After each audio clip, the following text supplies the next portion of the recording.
ಎಲ್ರಿಗೂ ನಮಸ್ಕಾರ. Welcome back to my channel. Friends ಎಲ್ಲರೂ ಹೇಗಿದ್ದೀರಾ? ನಾನು ಚೆನ್ನಾಗಿದ್ದೀನಿ. ಇದು ಸ್ಯಾಟರ್ಡೇ ಮತ್ತು ಸಂಡೇ ಬ್ಲಾಗ್ನ ನಾನು ನಿಮಗೆ ಶೇರ್ ಮಾಡ್ತಾ ಇದ್ದೀನಿ. ಸ್ಟಾರ್ಟ್ ಮಾಡೋಕ್ಕಿಂತ ಮುಂಚೆ ಯಾರೆಲ್ಲ ಚಾನಲ್ನ ಸಬ್ಸ್ಕ್ರೈಬ್ ಮಾಡ್ಕೊಂಡಿಲ್ಲ ಪ್ಲೀಸ್ ಸಬ್ಸ್ಕ್ರೈಬ್ ಮಾಡಿಕೊಂಡು ಲೈಕ್ ಮಾಡಿ. ಹಾಗೆ ನಿಮ್ಮ ಫ್ರೆಂಡ್ಸ್ ಆ್ಯಂಡ್ ಫ್ಯಾಮಿಲಿ ಮೆಂಬರ್ಸ್ಗೂ ಕೂಡ ಶೇರ್ ಮಾಡಿ, ಅವರು ಕೂಡ ನೋಡಿ ಚಾನಲ್ಗೆ ಸಪೋರ್ಟ್ ಮಾಡಲಿ. ಹಾಗೆಯೇ ಇವತ್ತು ಸ್ಯಾಟರ್ಡೇ ಆಗಿರೋದ್ರಿಂದ ಎಲ್ಲರಿಗೂ ಕೂಡ ಮಾರ್ನಿಂಗ್ ಕ್ಲಾಸ್ ಇರುತ್ತೆ. ಈ ನನ್ನ ಮಗನಿಗೆ ಡೈಲಿ 8:30 to 12 ಇತ್ತು. ಬಟ್ ಇವತ್ತು ಸ್ಯಾಟರ್ಡೇ ಯಾವ ರೀತಿ ಇರುತ್ತೆ ಅಂದರೆ 8:30 to 12:30 ಇರುತ್ತೆ. ನಾನು 12 ಬಂದಿದ್ದೆ. ನನಗೆ ಫಸ್ಟ್ ವೀಕ್ ಆಯ್ತಲ್ವ, ಇನ್ನು ಅವನನ್ನು ಸ್ಕೂಲಿಗೆ ಸೇರಿಸಿ, ಅದಕ್ಕೋಸ್ಕರ ಗೊತ್ತಿರಲಿಲ್ಲ. ಆಯಿತು, ಒಂದು ಹಾಫ್ ಆನ್ ಅವರ್ ವೆಯ್ಟ್ ಮಾಡೋಣ ಅಂತ ಕೂತ್ಕೊಂಡಿದ್ದೆ ಸ್ಕೂಲ್ ಮುಂದೆ ಗೇಟ್ ಹತ್ರ. ಹಾಗೆಯೇ ನಾನು ಸ್ಕೂಲು ಬಿಟ್ಟ ಮೇಲೆ ನನ್ನ ಮಗನ ಕರ್ಕೊಂಡು ನಾನು ಬರ್ತಾಯಿದ್ದೀನಿ. ಅದನ್ನು ವಿಡಿಯೋ ಶೂಟ್ ಮಾಡ್ತಾಯಿದ್ದೀನಿ ನೋಡಿ. ಸ್ಕೂಲಲ್ಲಿ ಏನಾದರೂ ಫಂಕ್ಷನ್ ಆದರೆ ಅದನ್ನು ಕೂಡ ನಾನು ನಿಮಗೆ ಶೇರ್ ಮಾಡ್ತೀನಿ. ಅಂದರೆ ಏನಾದರೂ ಅಲೋ ಇತ್ತು ಅಂತ ಅಂದರೆ ನಾನು ನಿಮಗೆ ವಿಡಿಯೋ ಶೂಟ್ ಮಾಡಿ ತೋರಿಸ್ತೀನಿ. ಬಟ್ ಇಲ್ಲ ಅಂದರೆ ಏನು ಮಾಡೋದಕ್ಕಾಗಲ್ಲ. ಇನ್ನು ಇದು ಸಂಡೇ ಮಾರ್ನಿಂಗು.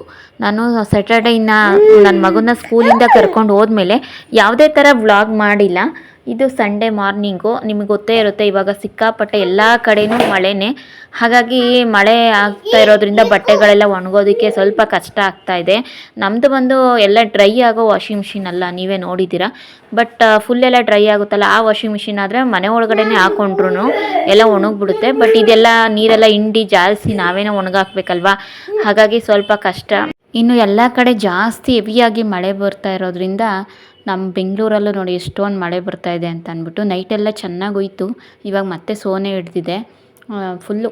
ಏನು ಮನೆ ಮುಂದೆ ಒಂಥರ ನೀರೆಲ್ಲನೂ ಹಿಡ್ದಿರೋ ಥರ. ಮೇಲ್ಗಡೆ ಒಣಗಾಕಿರೋ ಬಟ್ಟೆನೂ ಕೂಡ ಒಣಗಿಲ್ಲ. ಹಾಗಾಗಿ ಯೂನಿಫಾರ್ಮ್ ಮಾತ್ರ ಇಲ್ಲಿ ಹಾಕಿದ್ದೀನಿ. ಇದು ಮಾತ್ರ ಮಂಡೇ ಬೇಕಲ್ವಾ, ಹಾಗಾಗಿ. ಅದಾದಮೇಲೆ ನಮ್ಮ ಚೋಟಿಗೂ ಅಷ್ಟೇ ಹೊರಗಡೆ ಬರಬೇಕು ಅಂತ ತುಂಬಾ ಇಂಟ್ರೆಸ್ಟು. ಆದರೆ ಇವಾಗ ಬರೋದಕ್ಕಾಗಲ್ಲ. ಅವ್ನು ಬಾಗಿಲೆಲ್ಲ ದಾಟ್ಬಿಟ್ಟಿದ್ದಾನೆ. ಇವಾಗೇನು ಅವನಿಗೆ ಎಲ್ಲಾದರೂ ಬರಬೇಕು ಅಂದರೆ ತೆವ್ಕೊಂಡೇ ಬರಬೇಕು ಅನ್ನೋದೇನಿಲ್ಲ. ಅಂಬೆಗಾಲು ಇಟ್ಕೊಂಡು ಬರ್ತಾನೆ. ಇವಾಗ ನಮಗೆ ಕಷ್ಟ, ಅವನಿಗೆ ಕಷ್ಟ ಇಲ್ಲ, ನಮಗೆ ಕಷ್ಟ. ಅವ್ನು ಹಿಡಿಯೋದೇ ಒಂದು ಕಷ್ಟ. ನಮ್ಮ ಚಿಂಕು ಬಂದು ಬರೀ ಯಾವಾಗಲೂ ಅಷ್ಟೇ ಬರೀ ನಮ್ಮ ಮದುವೆ ವೀಡಿಯೋನೇ ಹಾಕ್ಕೊಂಡು ಕೂತ್ಕೊಳ್ಳೋದು. ಅವ್ನಿಗೆಲ್ಲ ಹಾಕೋದೆಲ್ಲ ಗೊತ್ತಿದೆ. ನಾನು ಕಾರ್ಟೂನ್ ಹಾಕೋದು ಕೂಡ ಅವ್ನು ನೋಡ್ಕೊಂಬಿಟ್ಟಿದ್ದಾನೆ. ನಾವೇನು ಟಿ ವಿ ಆನ್ ಮಾಡಿಕೊಡ್ಲೇಬೇಕು ಅನ್ನೋದೇನಿಲ್ಲ, ಅವನೇ ಆನ್ ಮಾಡ್ಕೊಂಡು ನೋಡ್ತಾನೆ. ಒಂದು 2 ಅವರ್ ಕೂರಿಸ್ಕೊಳ್ತೀನಿ. ಹೋಮ್ ವರ್ಕು ಅದೇನಾದರೂ ಬರೆಸ್ಬೇಕು, ಏನಾದರೂ ಹೇಳ್ಕೊಡ್ಬೇಕು ಅಂತ ಅಂದರೆ. ಅಷ್ಟು ನಾವು ಹೇಳಿದ ತಕ್ಷಣವೇ ಎಲ್ಲನೂ ಕೂಡ ಮೈಂಡಲ್ಲಿ ಇಟ್ಕೊಂಡು ಎಲ್ಲ ಕಲ್ತ್ಕೊತಾನೆ ಅಂತ ನಾನು ಹೇಳಲ್ಲ. ಅಷ್ಟೆಲ್ಲ ಬರೋದು ಇಲ್ಲ ಮಕ್ಕಳಿಗೆ. ಇನ್ನೂ 1 ವೀಕ್ ಆಗಿದೆ ಸೇರಿಸಿ. ಹಾಗಾಗಿ ಸ್ವಲ್ಪ ಇಂಪ್ರೂವ್ಮೆಂಟ್ ಬೇಕು ಇನ್ನೂ. ನೋಡೋಣ, ಸ್ಕೂಲ್ಗೆಲ್ಲ ಹಾಕಿದ್ಮೇಲೆ ಇಂಪ್ರೂವ್ಮೆಂಟ್ ಬರ್ತಾ ಇದ್ದಾನೆ. ಇನ್ನೂ ಇಂಪ್ರೂವ್ಮೆಂಟ್ ಬರಲಿ ಅಂತ ಅಂದ್ಬಿಟ್ಟು ಕೇಳ್ಕೊಳ್ತೀನಿ. ಇದು ನಾನು ಫಸ್ಟ್ ಡೇ ಸ್ಕೂಲು ಒಂದು ಪಾಸ್ಪೋರ್ಟ್ ಸೈಜ್ ಫೋಟೋ ತೆಗೆಸಿಕ್ಕೆ ಅಂತ ಅಂದ್ಬಿಟ್ಟು ವೀಡಿಯೋ ಮಾಡಿದ್ನಲ್ವ, ಅದನ್ನು ಫುಲ್ ಫೋಟೋ ತೆಗೆಸಿದ್ನಲ್ವ, ಅದು ಫ್ರೇಮ್ ಬಂದಿತ್ತು. ಅಲ್ಲಿ ಸ್ವಲ್ಪ ಗ್ರೀನ್ ಮ್ಯಾಟ್ ಇಟ್ಬಿಟ್ಟು ಒಂದು ಟೇಬಲ್ ಇಟ್ಟು ಅಲ್ಲಿ ಇಟ್ಟಿದ್ದೀನಿ. ಚೆನ್ನಾಗಿ ಕಾಣಿಸ್ತಾ ಇತ್ತು ಅದು. ಹಾಗೆಯೇ ನೀವು ಆ ಟೇಬಲ್ ಬಗ್ಗೆ ನಾನು ಡೀಟೇಲ್ಸ್ ಹೇಳಿಲ್ಲ. ಆ ಡೀಟೇಲ್ಸು ನಾನು ಇನ್ನೊಂದು ವೀಡಿಯೋದಲ್ಲಿ ನಾನು ಹೇಳ್ತೀನಿ. ಅದಾದಮೇಲೆ ನಾನು ಇವತ್ತು ಮೊಟ್ಟೆ ಹಾಗೆಯೇ ಚಿಕನ್ನು ಹಾಗೆಯೇ ಹಾಲು ಮೊಸರು ಎಲ್ಲನೂ ಕೂಡ ತೊಗೊಂಡು ಬಂದೆ. ಇವತ್ತು ಚಿಕನ್ ಮಾಡೋಣ ಅಂತ 1/2 kg ಚಿಕನ್ನು. ನೀವು ಹಿಂದಿನ ಬ್ಲಾಗಲ್ಲಿ ಹೇಳಿದ್ರಿ ಫಾರಮ್ ಕೋಳಿ ಅಲ್ಲ ಅದು ಮೊಟ್ಟೆ ಕೋಳಿ ಅಂತ. ಆದರೆ ಅದು ಫಾರಮ್ ಕೋಳಿನೇ, ಅದು ಮೊಟ್ಟೆ ಕೋಳಿ ಏನಲ್ಲ. ಅದು ನಾವು ತರಬೇಕಾದ್ರೆ ನಮ್ಗೆ ಗೊತ್ತಾಗುತ್ತೆ ಅಲ್ವಾ. ಅದಕ್ಕೆ ಬೇರೆ ಇನ್ನೊಂದು ಹೆಸರು ಏನೋ ಕರೀತಾರೆ. ಬಟ್ ಫಾರಮ್ ಕೋಳಿ ಅಂತ ಅಂದ್ಬಿಟ್ಟು ನಾರ್ಮಲಾಗಿ ಹೇಳ್ತಾರೆ. ನಮ್ಮೂರ ಸೈಡೆಲ್ಲ ಫಾರಮ್ ಕೋಳಿ ಅಂತಲೇ ಹೇಳೋದು. ಇಲ್ಲೂ ಅಷ್ಟೇ, ನಾನು ಕೇಳೋಕೆ ಹೋದಾಗ ಫಾರಮ್ ಕೋಳಿ ಅಂತಲೇ ಕೇಳೋದು, ಅವ್ರಿಗೆ ಗೊತ್ತಾಗುತ್ತೆ. ಬಟ್ ಮೊಟ್ಟೆ ಕೋಳಿ ಬೇರೆ ಬರುತ್ತೆ, ಫಾರಮ್ ಕೋಳಿ ಬೇರೆ ಬರುತ್ತೆ, ಬೈಲಾರ್ ಬೇರೆ ಬರುತ್ತೆ, ಈ ರೀತಿ ಇರುತ್ತೆ. ನೀವು ಒಂದು ಸತಿ ಇದು ಮಾಡ್ಕೊಳ್ಳಿ. ಬಟ್ ನಾನು ನೆಗೆಟಿವ್ ಆಗಿ ಹೇಳಿದ್ದೀರಾ ಅಂತ ನಾನು ಹೇಳ್ತಾ ಇಲ್ಲ. ಬಟ್ ಈ ಥರ ಇದೆ, ಅದನ್ನು ನಾನು ಹೇಳ್ತಾ ಇರೋದು. ಇದು ಬೈಲಾರ್ ಬಂದು ಬೇಗ ಆಗುತ್ತಲ್ಲ ಕ್ವಿಕ್ಕಾಗಿ, ಹಾಗಾಗಿ ಇದನ್ನೇ ಮಾಡ್ತಾಯಿದ್ದೀನಿ. ಒಂದು 1/2 kgನೇ ತೊಗೊಂಡು ಬಂದಿದ್ದೀನಿ. ನಮಗೆ 1/2 kg ಅಂತ ಅಂದರೆ ಅದು ನೈಟೆಲ್ಲ ಆಗಿನೂ ಮತ್ತೆ ನಾವು ಸೋಮವಾರ ತಿನ್ನೋದಿಲ್ಲ. ಅದನ್ನು ಹಾಗೆಯೇ ಫ್ರಿಜ್ಜಲ್ಲಿ ಇಟ್ಬಿಡ್ತೀನಿ, ಒಂದು ಸ್ಟೋರ್ ಮಾಡಿಬಿಟ್ಟು ಒಂದು ಬಾಕ್ಸ್ಗೆ. ಅದಾದಮೇಲೆ ಮಂಗಳವಾರ ಅದನ್ನು ಬಿಸಿ ಮಾಡಿ ತಿಂತೀವಿ. ಆ ರೀತಿ ಅರ್ಧ kg ತಂದ್ರೂ 2 ದಿನ ತಿನ್ನೋ ಅಷ್ಟಿರುತ್ತೆ. ಹಾಗೆಯೇ ಇವಾಗ ಮಸಾಲೆ ಎಲ್ಲ ರುಬ್ಬಿಬಿಟ್ಟು ಸಾಂಬಾರಿಗೆ ರೆಡಿ ಮಾಡ್ತಾಯಿದ್ದೀನಿ. ಒಂದು ಕಡೆ ಮೊಟ್ಟೆ ಬೇಯೋದಕ್ಕೆ ಇಟ್ಟಿದ್ದೀನಿ, ಇನ್ನೊಂದು ಕಡೆ ರೈಸಿಗೆ ಇಕ್ತೀನಿ, ಇನ್ನೊಂದು ಕಡೆ ಸಾಂಬಾರಿಗೆ ಇಕ್ತೀನಿ. ಬೇಗ ಕ್ವಿಕ್ಕಾಗಿ ರೆಡಿ ಆಗುತ್ತೆ. ಮುದ್ದೆ ಏನಿದ್ರು ನೈಟ್ ಮಾಡ್ಕೊಳ್ತೀನಿ. ಯಾಕಂತಂದರೆ ವೀಕೆಂಡಲ್ಲಿ ನಿಮಗೆ ಗೊತ್ತು, ನಮ್ಮ ಹಸ್ಬೆಂಡು ಡ್ಯೂಟಿಗೆ ಹೋಗ್ತಾರೆ ಅಂತ. ನಾವೇ ಅಲ್ವಾ ರೈಸ್ ಮಾಡ್ಕೊಂಡು ಸಾಂಬಾರು ಮಾಡಿಕೊಂಡ್ರೆ ಸಾಕಾಗುತ್ತೆ ಅಂತ ಅಂದ್ಬಿಟ್ಟು ಇವಾಗ ನಾನು ಮಸಾಲೆ ಎಲ್ಲ ರುಬ್ಬಿಟ್ಕೊಂಡಿದ್ದೆ. ಇವಾಗ ಫಸ್ಟು ಆಯಿಲ್ ಹಾಕ್ಬಿಟ್ಟು ಚಿಕನ್ನ ನೀಟಾಗಿ ಉರಿಯೋದಕ್ಕೆ ಹಾಕ್ತಾಯಿದ್ದೀನಿ.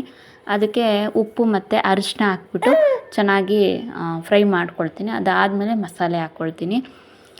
ಇದಾದಮೇಲೆ ನೀವು ನೋಡ್ತಾ ಇರ್ಬೋದು, ಗ್ಯಾಸ್ ಸ್ಟವ್ ಈ ಕಡೆ ಇದ್ದಿದ್ದು ಈ ಕಡೆಗೆ ಹೋಯ್ತು ಏನಕ್ಕೆ ಅಂತ ಅಂದ್ಬಿಟ್ಟು ನೀವು ಕೇಳ್ಬೋದು. ನನಗೆ ಜಾಗ ಸಾಕಾಗ್ತಾ ಇರಲಿಲ್ಲ ಫ್ರೆಂಡ್ಸ್. ಆಮೇಲೆ ಹಿಂಸೆ ಆಗ್ತಾಯಿತ್ತು. ಈ ಕಡೆ ಗ್ಯಾಸ್ ಸ್ಟವ್ ಏನಾಗಿತ್ತು, ಮಧ್ಯದಲ್ಲಿ ಇಟ್ಬಿಟ್ಟಿದ್ದೆ. ಪಾತ್ರೆ ತೊಳೆಯೋದಕ್ಕೂ ಹಿಂಸೆ ಆಗೋದು, ಆ ಕಡೆ ಐಟಮ್ ಇಡೋದಕ್ಕೂ ಹಿಂಸೆ ಆಗೋದು, ತುಂಬ ಹಿಂಸೆ ಆಗ್ತಾಯಿತ್ತು. ನಾನು ಅದಕ್ಕೆ ಏನಾದರೂ ಒಂಚೂರು ಕೌಂಟರ್ ಟಾಪು ತುಂಬ ನೀಟಾಗಿರಬೇಕು ಮತ್ತು ಸ್ಪೇಷಿಯಸ್ ಆಗಿರಬೇಕು ಅಂತ ಅದೊಂದು ಕಾರಣಕ್ಕೆ ಮೇಲೆ ಯಾವುದೇ ಥರ ವಸ್ತು ಇಡಬಾರ್ದು ಕೌಂಟರ್ ಟಾಪ್ ಮೇಲೆ. ಎಲ್ಲ ಇಟ್ಟರೆ ಒಂಥರ ಗಿಜ್ಜಿ ಗಿಜ್ಜಿ ಎಲ್ಲ ಐಟಮು ನಾವು ಏನೇ ಕ್ಲೀನ್ ಮಾಡಿದ್ರು ಎಲ್ಲ ಐಟಮ್ ಇಟ್ಟಿರ್ತೀವಲ್ವ, ಒಂಥರ ಏನೋ ತುಂಬ್ಕೊಂಡಿರೋ ಥರ ಕಾಣುತ್ತೆ. ಕೌಂಟರ್ ಟಾಪ್ ಎಲ್ರಿಗೂ ಗೊತ್ತಿರೋಂಗೆ ಒಂಥರ ಜಾಗ ಚೆನ್ನಾಗಿರಬೇಕು, ಅಗಲವಾಗಿರಬೇಕು, ಅದ್ರ ಮೇಲೆ ಏನೂ ಇಡಬಾರ್ದು ಅನ್ನೋ ಥರ ಇರುತ್ತೆ. ಹಾಗಾಗಿ ನಾನು ಈ ಕಡೆ ಒಂದು ಸೈಡ್ ಪೂರ್ತಿ ಗ್ಯಾಸ್ ಸ್ಟವ್ ಕೂತ್ಕೊಂಡ್ರೆ 1/4%, ಇನ್ನು 3/4% ಬಂದು ಅಂದರೆ ಫುಲ್ ಜಾಗ ಇರುತ್ತೆ. ಅದ್ರ ಮೇಲೆ ನಾವು ಕೌಂಟರ್ ಟಾಪ್ ಮೇಲೆ ಏನು ಬೇಕಾದರೂ ಇಟ್ಕೋಬೋದು. ಅದೊಂದು ಕಾರಣಕ್ಕೆ ನಾನು ಈ ರೀತಿ ಮಾಡ್ಕೊಂಡಿದ್ದೆ. ನಿಮ್ಗೆ ಹೇಗೆ ಅನ್ನಿಸ್ತು, ಇದು ಜಾಗ ಚೆನ್ನಾಗಿದೆಯಾ? ನಾನು ನೆಕ್ಸ್ಟ್ ಬ್ಲಾಗಲ್ಲಿ ನಾನು ಯಾವ ಥರ ಇಟ್ಕೊಂಡಿದ್ದೀನಿ ಅನ್ನೋದನ್ನು ಕೂಡ ನಾನು ಶೇರ್ ಮಾಡ್ತೀನಿ. ನೀವು ಕೇಳ್ತಾಯಿದ್ರಿ, ಕೆಲವರು ಕೇಳ್ತಾಯಿದ್ರು ಕಮೆಂಟಲ್ಲಿ, ತುಂಬ ಚೆನ್ನಾಗಿ ಕೇಳಿದ್ದಾರೆ. ಭವ್ಯ ಅನ್ನೋರು, ಕಿಚನ್ನು ಆ ಮನೇಲಿದ್ದಾಗ ತುಂಬ ಚಿಕ್ಕದಾಗಿದ್ದರೂ ಚೊಕ್ಕವಾಗಿ ನೀಟಾಗಿ ಮಾಡ್ಕೊಂಡಿದ್ರಿ, ಚೆನ್ನಾಗಿ ಮೇಕವರ್ ಮಾಡ್ಕೊಂಡಿದ್ರಿ. ಬಟ್ ಇದರಲ್ಲಿ ಯಾಕೆ ಮೇಕವರ್ ಮಾಡ್ಕೊಂಡು ಮಾಡಿ ಅಷ್ಟು ಚೆನ್ನಾಗಿ ಕಿಚನ್ನು ಇಟ್ಕೊಂಡಿಲ್ಲ ಅಂತ. ಇದು ಹೆಂಗೆ ಗೊತ್ತಾ ಫ್ರೆಂಡ್ಸ್, ನನಗೆ ಅಷ್ಟು ಇಂಟ್ರೆಸ್ಟ್ ಬರ್ತಾಯಿಲ್ಲ. ನನಗಿವಾಗ ಒಂದೇ ಕಡೆ ಎಲ್ಲನೂ ಕೂಡ ನೋಡೋದಕ್ಕಾಗಲ್ಲ, ಎಲ್ಲ ಕಡೆಯೂ ನಾನು ನೋಡಬೇಕು. ಕಿಚನ್ ಮೇಕವರ್ ಮಾಡಬೇಕು ಅಂತ ನನಗೂ ಕೂಡ ಆಸೆ ಇದೆ. ಬಟ್ ಇವಾಗಿರೋ ಸಿಚುಯೇಷನಲ್ಲಿ ಸ್ವಲ್ಪ ಐಟಮ್ ಎಲ್ಲ ಜಾಸ್ತಿ ಇದೆ, ಕಿಚನ್ ಮೇಕವರ್ ಮಾಡೋಕ್ಕೂ ಆಗಲ್ಲ. ಕೆಲವೊಂದು ಏನೋ ಒಂದು ಕೆಲಸ ಮಾಡ್ತೀವಿ ಅಂದರೆ ಅದಕ್ಕೆ ಬಂಡವಾಳ ಹಾಕಿ ನಾವು ಆದಾಯನ ಗಳಿಸ್ಕೋಬೇಕು. ಆವಾಗೆಲ್ಲ ಬಂಡವಾಳ ಹಾಕಿ ನಾನು ಮಾಡಿದೆ, ಅದ್ರ ತಕ್ಕನಾಗೂ ಕೂಡ ನನಗೆ ನಿಮ್ಮಿಂದಾಗಿ ಅರ್ನಿಂಗ್ಸ್ ಆಗಿತ್ತು. ಬಟ್ ಇವಾಗ ಇದೆ, ಎಲ್ಲನೂ ಕೂಡ ಹಾಕ್ಬಿಟ್ರೆ ನಾನು ಇವಾಗ ಸ್ಕೂಲಿಗೆ ಬೇರೆ ಸೇರಿಸಿದ್ದೀನಿ, ಎಲ್ಲದೂ ಕೂಡ ನನಗೆ ಎಲ್ಲ ಒಬ್ಬಳೇ ಮೇಂಟೈನ್ ಮಾಡೋದಕ್ಕಾಗಲ್ಲ. ಹಾಗಾಗಿ ಇದು ಸದ್ಯಕ್ಕೆ ಇವಾಗ ಏನಿದೆ ಅದರಲ್ಲೇ ನಾನು ವಿಡಿಯೋ ಶೂಟ್ ಮಾಡ್ಕೊಂಡು ಹೋಗ್ತಾ ಇರೋಣ. ಅದಾದಮೇಲೆ ನೆಕ್ಸ್ಟು ಏನೋ ಒಂದು ದೇವರು ಇಟ್ಟಂಗೆ ಆಗುತ್ತೆ ಅಂತ ಸುಮ್ಮನೆ ಇದ್ದೀನಿ. ನಾನು ನಿಜವಾಗ್ಲೂ ಕಿಚನ್ ಮೇಕವರ್ ಮಾಡೋದಕ್ಕೆ ಭಾರಿ ಆಸೆ. ಬಟ್ ಏನೋ ಒಂದು ಎಲ್ಲನೂ ಕೂಡ ಒಬ್ಬರ ಕೈಲೇ ನಿಭಾಯಿಸ್ಕೊಳಕ್ಕಾಗಲ್ಲ. ಎಲ್ಲನೂ ಕೂಡ ಬೇರೆ ಥರ ಟಿಪ್ಸನ್ನು ನಾನು ಕೊಡ್ತೀನಿ. ಅಂದರೆ ಎಲ್ಲನೂ ಹೇಳೋದಕ್ಕಾಗೋದಿಲ್ಲ. ಇವಾಗ ಸ್ಕೂಲಿಗೆ ಸೇರಿಸಿದ್ದೀನಿ ಅಂದರೆ ನಿಮಗೆ ಅರ್ಥ ಆಗುತ್ತೆ. ಬೇರೆ ಬೇರೆ ಥರ ಎಲ್ಲ ನಾವು ಒಂದೇ ಥರ ಕಿಚನ್ ಮೇಕವರ್ ಮಾಡೋಕ್ಕೋದ್ರೆ ಕಾಪಿ ಮಾಡಿದ್ದೀರಾ, ಕಿಚನ್ ಮೇಕವರು ಒಬ್ಬರಿಂದ ಒಬ್ಬರು ಕಾಪಿ ಮಾಡಿದ್ದೀರಾ ಅಂತ ಮೆಸೇಜ್ಗಳು ಬರುತ್ತೆ. ಬೇಡ, ನನ್ನದೇ ಓನಾಗಿ ಮಾಡೋಣ. ನಾನು ಆವಾಗಲೂ ಕೂಡ ಓನಾಗೆ ಮಾಡಿದ್ದೆ, ಬಟ್ ಅದು ಕಾಪಿ ಅಂತಲೇ ಬಂತು. ಬೇಡ ಆಯಿತು, ನಾನು ಬಾಣ್ತನದಲ್ಲೇ ಆ ಥರ ಎಲ್ಲ ಮಾಡ್ಕೊಂಡಿದ್ದೆ. ಬಟ್ ಅದು ನನಗಿಂತ ಮುಂಚೆನೇ ಒಬ್ಬರು ವಿಡಿಯೋದಲ್ಲಿ ಶೇರ್ ಮಾಡಿಬಿಟ್ರು. ಅದಾದಮೇಲೆ ನಾನು ಶೇರ್ ಮಾಡಿದೆ, ಬಟ್ ಏನಂತ ಬಂತು, ಕಾಪಿ ಅಂತ ಬಂತು. ಅದೆಲ್ಲ ಬೇಡವೇ ಬೇಡ, ನಾನೇ ಡಿಫ್ರೆಂಟಾಗಿ ಮಾಡೋಣ ಅಂತ ಅಂದ್ಬಿಟ್ಟು ಸುಮ್ಮನೆ ಆಗಿದ್ದೀನಿ. ಇವಾಗೇನು ಅದಕ್ಕೇನು ಕಿಚನ್ ಮೇಕವರ್ ಏನು ಮಾಡೋದಕ್ಕೆ ಹೋಗಲ್ಲ. ಇರೋದನ್ನೇ ನನ್ನ ಲೈಫ್ ಯಾವ ರೀತಿ ಲೀಡ್ ಮಾಡ್ತಾಯಿದ್ದೀನಿ ಅದನ್ನೇ ನಾನು ನಿಮಗೆ ಶೇರ್ ಮಾಡ್ತಾ ಹೋಗ್ತೀನಿ. ಸ್ವಲ್ಪ ದಿನ ಅದಾದಮೇಲೆ ಹೊಸ ಕಂಟೆಂಟು ಕಿಚನ್ ಮೇಕವರ್ದೇ ನಾನು ನಿಮಗೆ ಶೇರ್ ಮಾಡ್ತೀನಿ. ಒಂದು ಶೂಸ್ ತೊಗೊಂಡಿದ್ದೆ ನನ್ನ ಚಿಕ್ಕ ಮಗುಂಗೆ, 155 ರೂಪೀಸ್ ಏನೋ ಬಿದ್ದಿತ್ತು ಅದಕ್ಕೆ. ಹಾಗಾಗಿ ಆ ಶೂ ಅಲ್ಲಿ ಇದು ಸೌಂಡ್ ಬರುತ್ತಲ್ಲ, ಮಕ್ಳಿಗೆಲ್ಲ ಕುಯ್ ಅಂತ ಅನ್ನುತ್ತಲ್ಲ, ಅದು ಬರ್ತಾಯಿತ್ತು. ಅವ್ನಿಗೆ ಹಾಕ್ಬಿಟ್ಟು ಅಲ್ಲಿ ಕೂರಿಸ್ಬಿಟ್ಟು ಅದು ಹಾಕಿದ್ದೀನಿ. ನೀವು ಕೇಳ್ತಾಯಿದ್ರಿ, ನಾನು ಮಾಲ್ಗೆಲ್ಲ ಕರ್ಕೊಂಡೋದಾಗ ಲೂಲು ಮಾಲ್ಗೆ ಮಗುಗೆ ಸಾಕ್ಸ್ ಎಲ್ಲ ಹಾಕಿ ಶೂಸ್ ಎಲ್ಲ ಹಾಕಿ ಹಂಗೆಲ್ಲ ಇನ್ಫೆಕ್ಷನ್ ಆಗುತ್ತೆ, ಅಲ್ಲೆಲ್ಲ ಫ್ಲೋರೆಲ್ಲ ಕ್ಲೀನ್ ಮಾಡಿರ್ತಾರಲ್ಲ, ಅಲ್ಲಿ ಏನಾದರೂ ಬೇರೆ ಹಾಕಿ ಕ್ಲೀನ್ ಮಾಡಿರ್ತಾರೆ ಅಂತ ಹೇಳಿದ್ರಿ. ನನಗೆ ಅದ್ರ ಬಗ್ಗೆ ಐಡಿಯಾನೇ ಬಂದಿರಲಿಲ್ಲ. ಯಾವುದೇ ಥರ ಅವನಿಗೆ ಪಾಪ ನಮ್ಮ ದೊಡ್ಡವನಿಗೆ ತೊಗೊಂಡಿರೋ ಅಷ್ಟು ಬಟ್ಟೆ ಚಿಕ್ಕವನಿಗೆ ತೊಗೊಂಡೇ ಇಲ್ಲ, ಅವನದೇ ಯೂಸ್ ಮಾಡ್ತಾಯಿದ್ದೀನಿ. ಶೂಸು ಕೂಡ ತೊಗೊಂಡಿರಲಿಲ್ಲ. ಶೂಸ್ ತೊಗೊಳ್ಳೋಣ, ಎಲ್ಲಾದರೂ ಹೋಗ್ಬೇಕಾದ್ರೆ ಹಾಕ್ಕೊಳಕ್ಕಾಗುತ್ತೆ ಅಂತ ಅಂದ್ಬಿಟ್ಟು ಇವಾಗ ತೊಗೊಂಡು ಅವ್ನಿಗೆ ಹಾಕಿದ್ದೀನಿ. ಎಲ್ಲಾದರೂ ಹೋಗ್ಬೇಕಾದ್ರೆ ಸಾಕ್ಸ್ ಹಾಕ್ಕೊಂಡು ಆ ಶೂ ಹಾಕ್ಕೊಂಡು ಹೋಗ್ತೀನಿ. ಅದಾದಮೇಲೆ ನಾನು ನೆನ್ನೆನೇ ದೋಸೆಗೆ ಅಂತ ನೆನೆಹಾಕಿದ್ದೆ. ನೈಟ್ ಏನಾಯಿತು, ಮಕ್ಕಳು ಜಾಸ್ತಿ ಹಿಂಸೆ ಪಡ್ತಾಯಿದ್ರು, ಅಂದರೆ ನನಗೆ ರೋಸ್ತಾಯಿದ್ರು. ಸರಿ ಆಯಿತು ಅಂತ ಅಂದ್ಬಿಟ್ಟು ನನಗೆ ಸಾಕಾಗಿತ್ತು, ರುಬ್ಬಕ್ಕೆ ಹೋಗಲಿಲ್ಲ. ಅದಕ್ಕೆ ನಾಳೆ ಮಂಡೇ ಅಲ್ವಾ, ಮಂಡೇ ಟೈಮ್ ಬಿಡು, ಇಡ್ಲಿನ ದೋಸೆನ ಮಾಡ್ಕೊಂಡ್ರಾಗುತ್ತೆ ಅಂತ ಇವಾಗ ನಾನು ನೀಟಾಗಿ ತೊಳೆದ್ಬಿಟ್ಟು ಒಂದು 10 ನಿಮಿಷ ಉಪ್ಪು ಹಾಕ್ಬಿಟ್ಟು ನೀಟಾಗಿ ಕಲಸ್ಬಿಟ್ಟು ಎತ್ತಿಟ್ಟಿದ್ದೆ. ಅದಾದ ನಂತರ ಒಂದು 10 ನಿಮಿಷ ಆದಮೇಲೆ ಮತ್ತೊಂದು 2-3 ಸತಿ ಉಪ್ಪು ಹಾಕ್ಬಿಟ್ಟು ತೊಳೆದ್ಬಿಟ್ಟು ನೀಟಾಗಿ ಆಮೇಲೆ ಇವಾಗ ಮಿಕ್ಸಿಗೆ ಹಾಕಿ ರುಬ್ಕೊತಾ ಇದ್ದೀನಿ. ಎತ್ತಿಟ್ಟಿದ್ದೀನಿ ಇವಾಗ. ಅದನ್ನು ಇನ್ನೊಂದು ಅರ್ಧ ಗಂಟೆ 1 ಅವರು ಒಂದು ನೀಟಾಗಿ ನೆನೆಯಕ್ಕೆ ಬಿಟ್ಬಿಟ್ಟು ಆಮೇಲೆ ಫ್ರಿಜ್ ಒಳಗಡೆ ಇಡ್ತೀನಿ. ಇಲ್ಲ ಅಂತಂದರೆ ನೈಟೆಲ್ಲ ಇಟ್ಟರೆ ಹುಳಿ ಬಂದಂಗೆ ಆಗುತ್ತೆ. ಸರಿ ಇಟ್ಟು ಆಲ್ರೆಡಿ 2 ದಿನ ನೆಂದಿರುತ್ತಲ್ವ, ಹಾಗಾಗಿ ಫ್ರಿಜ್ ಒಳಗಡೆ ಇಟ್ಟರೆ ನಾಳೆ ಬೆಳಿಗ್ಗೆ ಇನ್ನೇನು ದೋಸೆ ಮಾಡ್ತೀವಿ ಅಂದಾಗ ಹೊರಗಡೆ ತೆಕ್ಕೊಳ್ಳೋದು.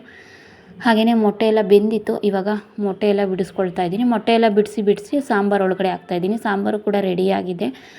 ನಾನು ಸಿಂಪಲ್ಲಾಗಿ ಮಾಡಿದಷ್ಟು ಸಾಂಬಾರುಗಳು ತುಂಬ ಟೇಸ್ಟಿಯಾಗಿ ಬರುತ್ತೆ. ನಾನು ಏನೇನೋ ಇಂಗ್ರೀಡಿಯೆಂಟ್ಸ್ ಎಲ್ಲನೂ ಅಂದರೆ ಈ ಶುಂಠಿ ಅದೆಲ್ಲನೂ ಕೂಡ ಹೆವಿಯಾಗಿ ಹಾಕೋಕ್ಕೋಗಿ ಎಲ್ಲ ಮಾಡೋಕ್ಕೋದ್ರೆ ಅದೆಲ್ಲ ಚೆನ್ನಾಗಿ ಬರೋಲ್ಲ. ನಿಧಾನವಾಗಿ ಟೈಮ್ ಇಟ್ಕೊಂಡು ಮಾಡ್ತೀವಲ್ವ, ಆ ಸಾಂಬಾರೆಲ್ಲ ನನಗೆ ಅಷ್ಟು ಇಷ್ಟನೇ ಆಗೋಲ್ಲ. ಅರ್ಜೆಂಟಾಗಿ ಬೇಗ ಟೈಮು ಉಳಿತಾಯ ಆಗಬೇಕು ಅಂತ, ಸೇವಿಂಗ್ ಆಗಬೇಕು ಅಂತ 10 ನಿಮಿಷದಲ್ಲಿ ಮಾಡೋ ಸಾಂಬಾರು 5 ನಿಮಿಷದಲ್ಲಿ ಮಾಡ್ತೀನಿ ನೋಡಿ. ಅದೇ ಸಾಂಬಾರು ಟೇಸ್ಟು ಸಖತ್ ಟೇಸ್ಟ್ ಅಂತ ಇರುತ್ತೆ. ಹಾಗಾಗಿ ಸಾಂಬಾರು ಕೂಡ ರೆಡಿ ಆಯಿತು. ಅದಾದಮೇಲೆ ನಾನು ಇವಾಗ ಫಸ್ಟು ನನ್ನ ಮಗಂಗೆ ತಿನ್ನಿಸ್ತಾಯಿದ್ದೀನಿ, ಚಿಕ್ಕವನಿಗೆ.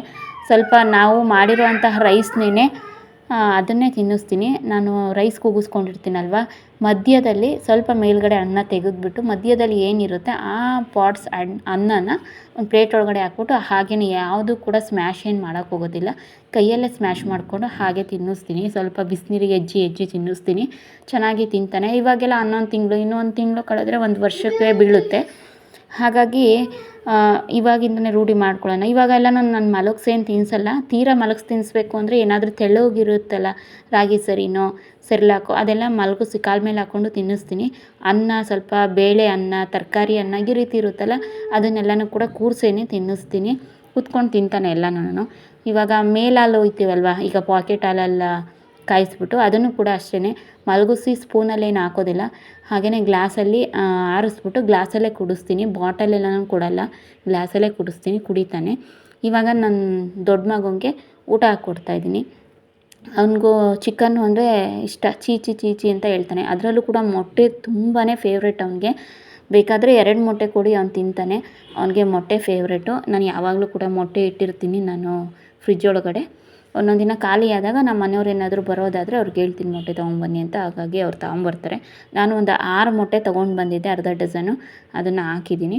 ಇವಾಗ ಅವನಿಗೆ 1 ಮೊಟ್ಟೆ ಹಾಗೆಯೇ ಚಿಕನ್ನು, ಸ್ವಲ್ಪ ರೈಸು, ಸ್ವಲ್ಪ ಸಾಂಬಾರನ್ನ ಕೊಡ್ತಾಯಿದ್ದೀನಿ. ಅವನೇ ತಿಂತಾನೆ. ಅಂದರೆ ಚಿಕನೆಲ್ಲ ಅವನಿಗೆ ಬಿಡಿಸೋದಕ್ಕೆ ಬರೋಲ್ಲ, ಅದನ್ನೆಲ್ಲ ಬಿಡಿಸ್ಬಿಟ್ಟು ಮಿಕ್ಸ್ ಮಾಡಿ ರೈಸ್ ಒಳಗಡೆ ಕೊಟ್ಟರೆ ಅವನೇ ತಿಂತಾನೆ. ಇವಾಗ ಅವನಿಗೆ ಹಾಕ್ಕೊಟ್ಟಿದ್ದೀನಿ. ಅಂದರೆ ಕೆಳಗಡೆ ಅವ್ನು ಕುತ್ಕೊಳ್ಳಲ್ಲ, ಬೆಡ್ ಮೇಲೆ ಕುತ್ಕೊಂಡು ಊಟ ಮಾಡಬಾರ್ದು ಅಂತ ಹೇಳ್ತೀರಾ ಕೆಲವೊಬ್ಬೊಬ್ಬರು.